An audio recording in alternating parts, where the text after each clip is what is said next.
Uummanni nama na wayita isaan aduun gadi siitu waggaa wallaahi isaatii 24 sooman. Beey badaadhaan Awurooppaatti soomuun hin jabaata. Okay. Mana dalagaa jira bar. Bakka dalagaa jirtaa? Mana dalagaa jira malee sila simuun isaa ammayyuu faranjiin dhiira wajjin dalagaa durbiin jirtu as. Akka hin faranjiin akkasii amantee durba keessa oolchite jira. Wallahi biyya kana fitnaa hedduu jira bar biyya kana. Poome sitti fitnaa hedduu jira biyya kana wallahi. Maachiin galgalee kuni. Garagalchiin. As zara ina beeyta. Aishi. Garuu hin jirtu as. Adda mucaa kana wajjin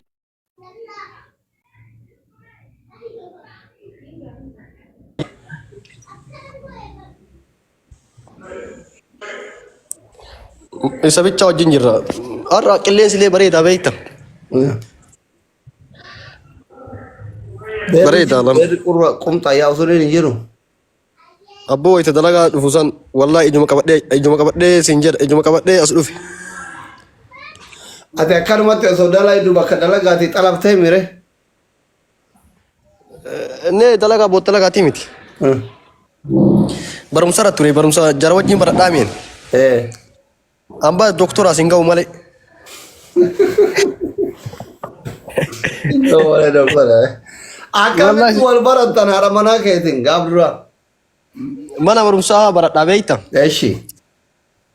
Achumatti wal agarree bakka isi bar takka lama bichaa miti tana jaalattu. Eeshi. Jaartii lammaffaallee qopheesseera. Laaltu tiktookii ta muslima taatu tiktookii irratti. Ta muslima taate ilaalle tiktookii irratti nama sadii tus. Argee sumpaa bareeddu waan ta'e. Eeshi. Nama sadii muslima ta'e bar. Lammaffaallee qopheessee jira Oromoo sodaadhe malee.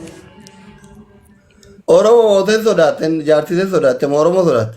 Oromoo sodaadhe maa qaraa nu fuune ittiin arrabsaa turte jirti beeyta umman. Abbaadhaan obboleessoo. Oromoo yaaddotte. Yoo rabbi sammuu sii kenne fuudhu miti dhalaa Oromoo guyyaa tokkoof taaptaaf hin godhin biyyee haa nyaattu jarri.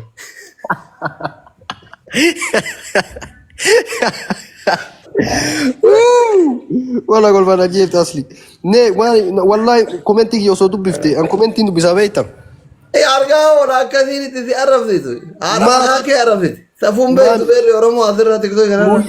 Nu yaaddu dullatti tana fuutee maaliyyoo taatee akka fokkattu tana maaliyyoo abboon arrabsanii beeyta. Habiibti haadha manaa kee taate jaalattee fuutee miti. Dubartii Oromoo ta tiktookii tana jiru ta umrii isii 15 dullatti faranjii ta umrii 95 wayi.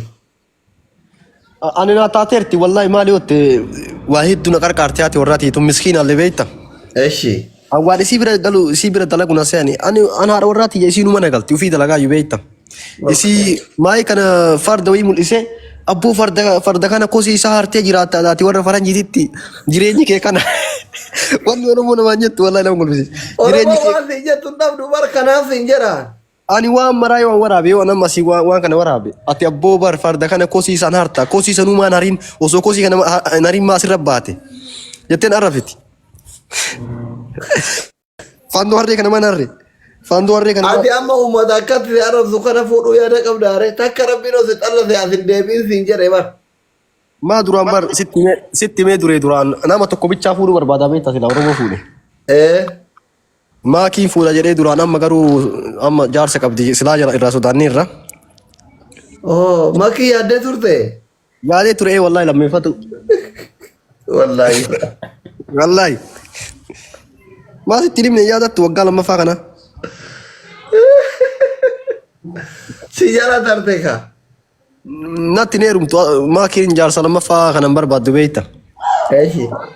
Waan maraa si godha si fuudha jedhee ni keessaan itti barreessaa ture waan nooyuu nan goone. Barreessaa fi turte keessallee? Keessaallee barreessaa fi ture bakka adiyyuu nan goone naman. Maayii kana naa deebifte waan nooyyuu. Haga jaarsa argatte kan. Sorry. Amma akkam gootaree amma eenyu as deemuu yaada qabdaare amma ta Oromoo lammeeffachuu. Kamaayii kana sana gartee meetti maayii kana sallamte san. Eh. Isi qopheessee jira lammaffaa godhuuf. Wallahi. Wallahi biyya kanatti durbi rakasaa miti asli dhugaa sitti hima rakasaa miti ardiin marti jara ina osoo magabbaye kabiroo iyyuu nyaadha amma sooma ta'uu baatte. Inni naaftu jaartin ta'e. Jaartiin tiyya ani waan akkanaan dalagu inni akkuma sii kana beekta waan akkanaan dalagu ani halaala malee waan akkanaan dalagu jedhaan na amanti. Ati gisee manaa baate ta bira dhoofta. Waan akkasiin dubbadhu waan akkasiin godhu beektaan. Garuu ammoo ammallee maalirra bisirattare beeyta jaartin ta'e Oromoo waliin beeytu Oromoon Ingiliffaan beeytu afaan isiin beeytu ta barbaadde shakkasheeta akkanatti. namni tokkochi waan kiyya ol baasuu hin danda'u. Namni tokko hin salphatti. Gariin itti ergitee keessaa illee bar waan garagaraa usee waan akkanaa dalagatteeni ufii dhaqee diileetii gataayyu. Ufii dhaqee kuni jazbaa kuni nama naayyaan nuti jedhee diileetii gata dhaqee. Bultiteera diiguuf jedhin. Bultitee na diiguuf kunniin jedheen isi haati warraati ansi amana naan jette ati nama gaariidha namni si ooliin jiru itti addunyaa tanarra. Teessum maashaallah imaana qabdi sheeka wayiiti. Abboo walla nama akka argadhe beekta bar duraan akkanaa miti bar wayita xiqqoo akkanaa miti. Amantiin qabdu wayita xiqqoo. Amma sodaa rabbii qabdi qaraate. Qaraatillee nama Oromootu qaraasisa nama sheeka Oromoo nama hin beekutti godhee fi qaraati. Telefoonan ka? Telefoonaan imoon. Yoo telefoonan taate malee qaaman akka dhayxee qaraane gofira sheekotiin biyya faranjii hundi onnamti. Nee biyya faranjii iyyuu miti biyya Itoophiyaa irraa nama hin beeku nama ollaa kiyya ittiin qaleessu. Tokko waan jedhe maayii tokko beektaa ammaa miti feesbuuk kanaa dhufe. Namni keenya garuma akka ta'ee faranjii keessa baduun barbaada beektaa ta Oromoo leew taate rakkoo qabu. Akkuma ta'ee faranjiitti soddoomuu barbaada namni keenya sheeka ta'e qeesii obboleessa.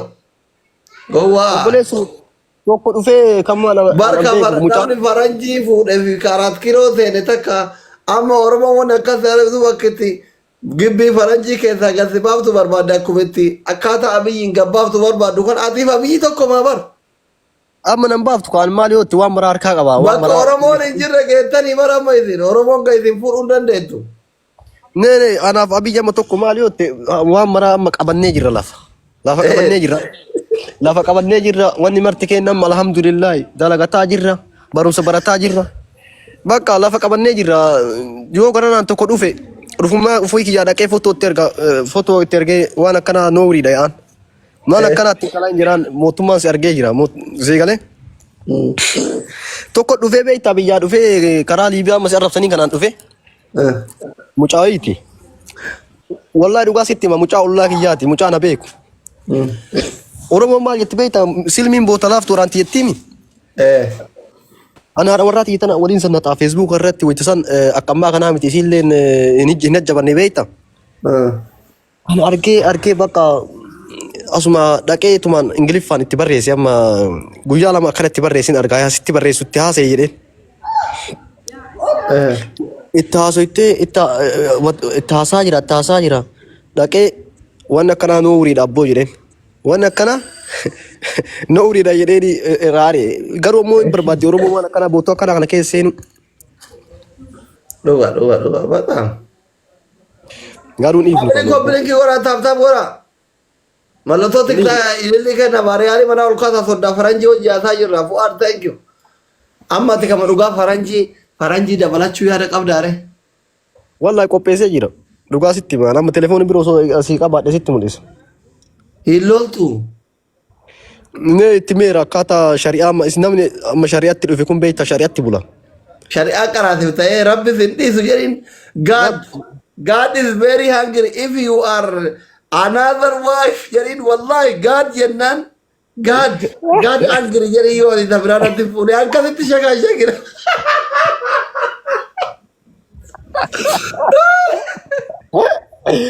Wallahi dhugaa jette amma akkas jedhin. Shari'aatti buluu qabda jedhee amma itti himaa jira. Awwala san fuudhi naan jettee amma maayii kana deebitee ammoo viidiyoo wayin dhageeffanne kasii makiinaa keessa na bulchite. Viidiyoo makiinaa keessa deemte dhagee makiinaa keessa buluu kee hin beeku malee. Viidiyoo bakka eega qopheessee fuudhuuf qopheessee nikaa hidhadhu eega ga'e. telefoon anumaa isii wajjin haasa'u telefoonuma harka qabde. Eeshi. Akka shari'aatitti waan jara warra jala jirtan kan zinaan dalagu waan badaan dalagu. Akka shari'aatitti. Akka shari'aatitti gaafatee mattii amma fuudhuu dha jedheen. Cuma telefoonillee dubbiftee akka dhugaa taate agartee wallahi ganna ariitee makiinaa keessa bule halkan tokko. Maali. Amma araaramtaniire? Amma araaramne fuudhullee dandeettanaan jette amma. Ati gobadi ati. Wallahi ini በጣም ነው ያደነኩ. ባየት ያደነቃ.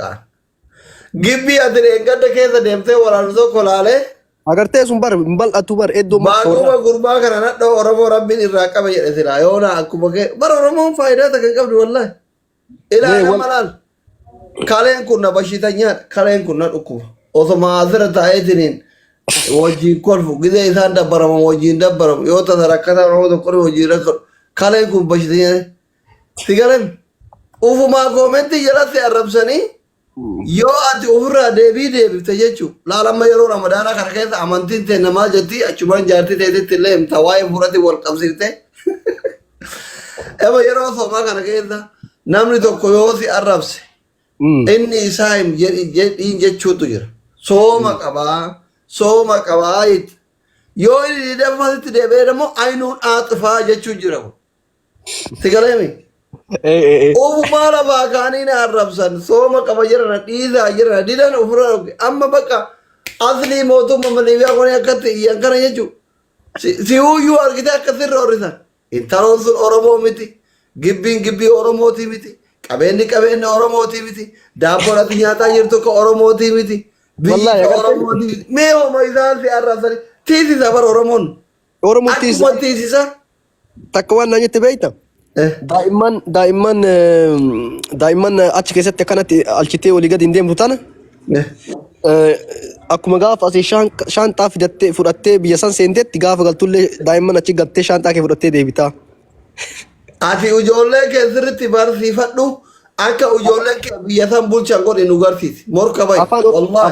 Afaan Oromoo haasofte daa'imman tiyya mucaa bareedaa isaa argadde isaa qe'anii ni beekta. Ila makaa faranjii qaba gurraachaallee makaadhaallee maasha Allah itti nafne sin jedha. Sirriitti barsiisuu qabda ammati. Jechoota namaa jalaa kana jalaa bayuuf ilma kee kana sirriitti barsiifte bakka gaariin geettee jechuun rabbiin bakka gaariin si hageessu itti agarsuu danda'uu qaba. Akka faranjiin guutuun si shagaddu karmarratti ufuma sirraa dhaluuf sitti si jala qabattu godhuu qabda sirriitti barsiiftee mucaa. Wallaahi ani dhugaa sitti himaa osoo amma haadha warraatii tanaan wal gaffuure. Gowwaa fakkaadha malee asirratti namni akkanaa badaan hin jiru sii galee asirratti afaan Oromoon dagadheera afaan Oromoo yoo haasa'uu hin beeku waggaa meeqa dhuga afaan Oromoo haasa'uu dhiise afaan Oromoon itti fayyadamu afaan eeggattoota baay'ee jira amma diskoortii baay'ee qopheeffattee yoo isiin dhalama osoo jaartii tana dhiisee jedhe wallaahi kan fuudhu tokko lamaa miti dhugaa sitti hima maali ootte duraan jara wajjin barataa turre nama gaarii ture hin qarqaaraallee nama ijoollee durbaa kanneen yoo namni illee wal lole irra gobsu akkuma sii kana achi sii galee doktora dhugaati. Doktora cimaadha. Bootumarattuu bareeda taanii argamna asii galee. Isiin gaafa fuutee baalee galtee bosona keessan deemsan bineensan sodaanne. Isiin jaalattee siin jedha ammallee galuuf waggaa amma yeroo muraasa keessatti dacha'uuf ammallee. Gaara kana keessa gisee deemtu sodaattu ol goota. Banne jaalatte siin jedha Itoophiyaa maali beektaa biyyi tuni ilmee achi galgachaa wayi waan nuun qabdu goofa. Wanti akka agartuun jiru kun ogaa agasaa agarsiisan malee qo'isi mul'isa. Eleen mee maal agarta? Fooqii malee waa argaa jiru. Mee agararra maal agarta mee goobaawwan kan jiru qilee sii galee? Itoophiyaan ammoo Oromiyaan wannoon isi das nama jira qilee qabdi gaara qabdi kan agartee ati warraatiyya asittuu godaanuu naan jette garuu waan isin jibbite maali beekta? Nama tulaala akka malee ilaala namni bakka booda itti maratti eessaa dhufte tun Siiriyaan jedhaniin Siiriyaan kadhataa arti achitti illee uummata irraa dadhabe. Uummata kabajaan beeyin faranjiin Siiriyaa jira maali uummanni dhamaa. Wallaahi asli. Uummanni kun dhaloota dhaloota sammuu qulfii hayyee. Wallaahi. Jaartii diyaasbooraa faranjii Siiriyaa jedhanii Anoo kadhee suuta duubaan deema beekta. Daa'ima iyyuu arganii himaa daa'imni tiyya makaa qabdi. Daa'imni tiyya mataan rifeensi bareedaa rasii galee. Makaa qabdi. Daa'imni waa faranjii taate arabaallee miti hin argani. Bakka daa'ima akkana ofirra keettee deemti misiin kun ani duubaan okadhee mucaa obboleessa qaba akkana waliin okannee ka waliin asii gallee jira beekta. Waliin okannee ofattare ta'a Oromoo dhaachuu barbaadde ayyeeri sirra qabdiifi. Abboo matakka osoo argatiin akka achi kee wannu lallaalee deemi. An takkaa wannu daabboo Oromoo qabmaseen beeku. Wallahi. Wallahi. Aboon sobinka. Wallahi asli takkaa qabmaseen beeku. Adeem gaddaa ga biyya galte kanallee moo? Aga biyya galee kanallee bakka hin qabbafne takka. Maa shamarran biyya keessaa diyaaspooraan didduun jedhani. Takka wayii hoteela wayiitti boota bulletti waa haati warraati waa afaan beeyti inni abaabbaladha jedhee diqqoo akkana haasaa jedhee hin barbaadu achi na waamte malee naan jette na urgatte. Awurooppaa dhufuu barbaaddi beeyta.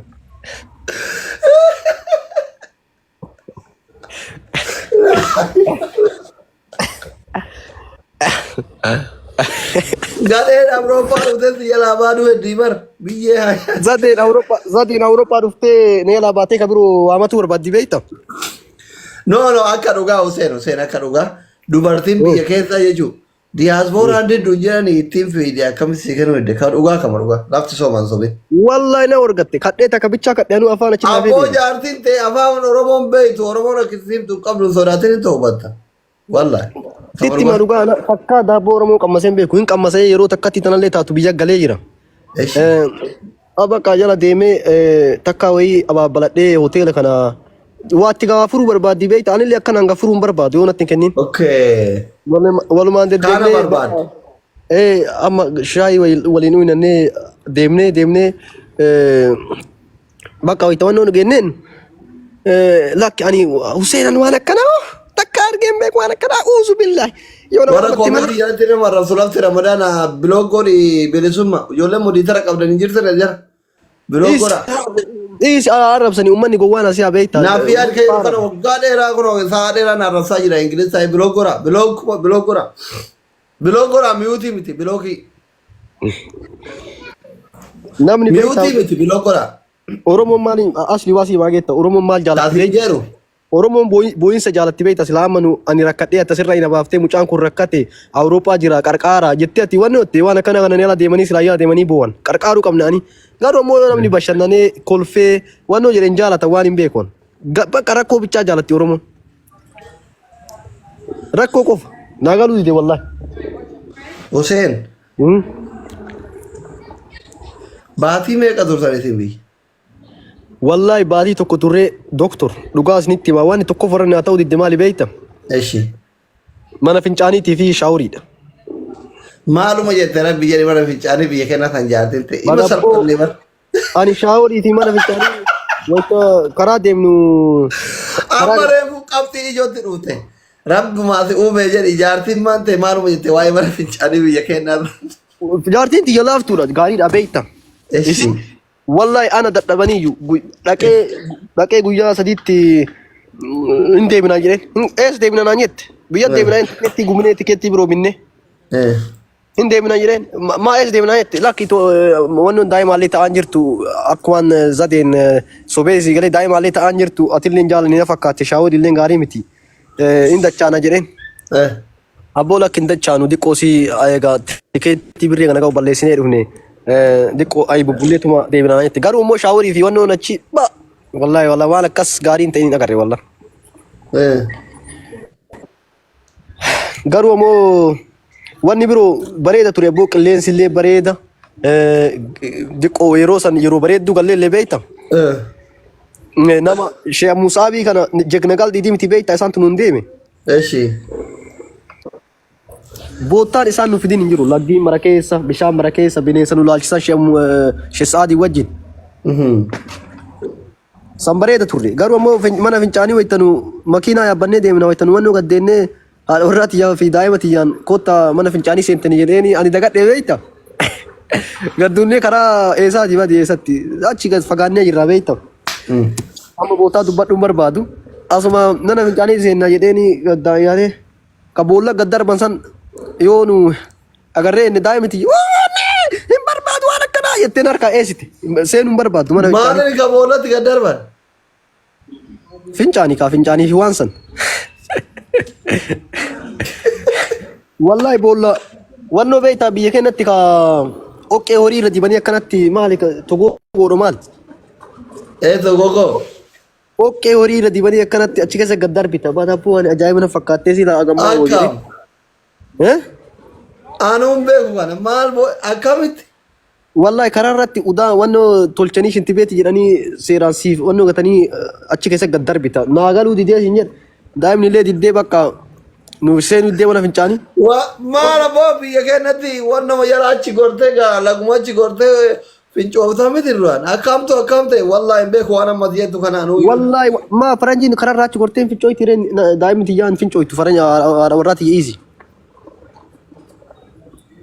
In barbaaddu jarri mana fincaanii seenuu barbaadanii nama udaan namaaf gaarii miti ani beekta.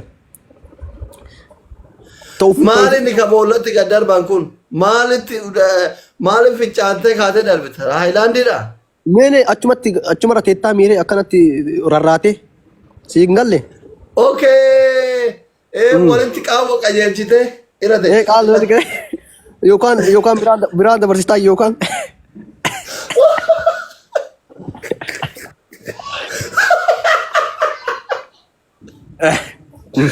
Aduu nagarii qabda wallahi. Ani bar waan harkaan itti darbannaan jettu seenatti doorbite. Lakka amma doktor biyya san hin deemina achuma jiraadhaa jedha. Biyya faranjii dhufee si wajjin bashannanuu barbaada. Faranjii fuudhee. Wallahi asli inshallah dhufee jedhe. Yoo asitti illee kasii waan mudadhabu taate biyyatti si wajjin dhufuu barbaada. Dhufee si wajjin bashannanuu barbaada. Ani dhufa inshallah yeroo gabaabduu keessatti riftii dhufa. Kaayyoon kiyya tokkoffaan akka kee kanatti faranjii fuudhee shamarran Oromoo garaa gubuudha. Kama dhugaa galma naa ga'uudde malee. Laaqqaaxxila. Ani osoo akka kee kana jaartitti ya faranjii taate akka isaan itti raggatu shamarran keenya kan nama arrabsu kan. Suma dhugaa rabbii warra nama arrabsu kan. Inni agarsiisa jaalala isin si kennitu shuuf. Firmaan tokko akkami firma jirani egremantii akka mana kiraa waggaa nama faransiifti jaartiin faranjii kan jedhan tokko akkami. Akka teennaa tana takka fuunan kalaasaa gaduututti wajjin jiraatan kun hin jiru faranjii bira. Waggaan si faransiiftu kennan sunoo akkami. Abboo kijiba wallahi. An firmaa takka nagaree takka. Mallattee sun hin jiru. Mallattee sun hin jiru. Anaadha warraati akka wannoo kana bulcha akka jegna guddaa kana beekta waan an jedhe itti bulti. Amma na barreessitee boota akkanaa deemnaan jetti. Waan maraayyuu shari'atti bulti sii galee. Amma shari'aan lafa. Animu. Biyya kana faranjii harkaan tuyxee innaan borumtummaa si jalan bultu. Daaboo yoo barbaadde kana fedhii ofiitiin malee siin kennituun kadhattaa kan akkami. Sanillee shari'aadha kaatti himtaa orgatuun hin jiru ettaani isheen akkana jedhe ettaani.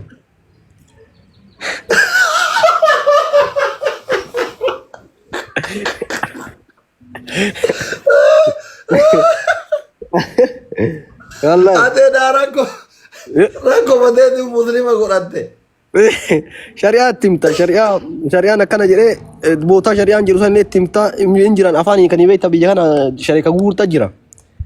Ittee kun waan inni jedhu dhaggeeffataa hartaa miidhaan affa guyyaa tokko agabuu bulchite rabbi sin dhiisu waan.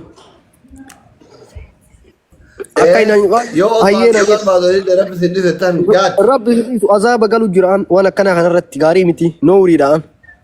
Hayyee yetti bakka hoytuma san waan maraayyuu hin jedhattaati.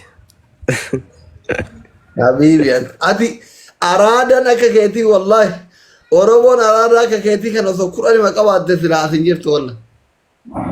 Ma ani bara gowwaana amma biyya faranjiitti bar dhiirri teenna ta'u faranjii ati akkatti rabbi sin dhiisettani sa'a barbaadetti dhooftu miti tama Oromoota biyya baqaa keessaa asii Keeniyaa fi Kaayiroo fi Naayiroobi wajjiyaate fi diiviyyaate godhuun dandeettu bar shaantaa alaa darbiti harka. Ina arti amma akkana inni asiin nu arrasiite. Oromoo godhuun dandeettu ababbaltee nafti nama biyya faranjii kanatti. Oromoo wal godhuun dandeettu. Soba walla alhamdulillah asiin nu arrabsa jira. Silaa wala dhugaa isiin wallahi waan addunyaati alhamdulillah jireenya gaarii keessara yoo jaartii lammaffaa fuudhee jalaa balleesse malee. Yoo jaartii lammaffaa fuudhee jalaa balleesse malee waan addunyaati jireenya addunyaati wallahi alhamdulillah. Hin fuudhin bakka dhiisi. beekta badaadha suni yoo maali yotte biyya kanatti sa'aatii si barbaachisa an sa'aatii takkan qabu amma barsi wajjin haasu mana dalagaa jira an torbeet sa'aatii 70 dalaga Masha Allah, Masha Allah.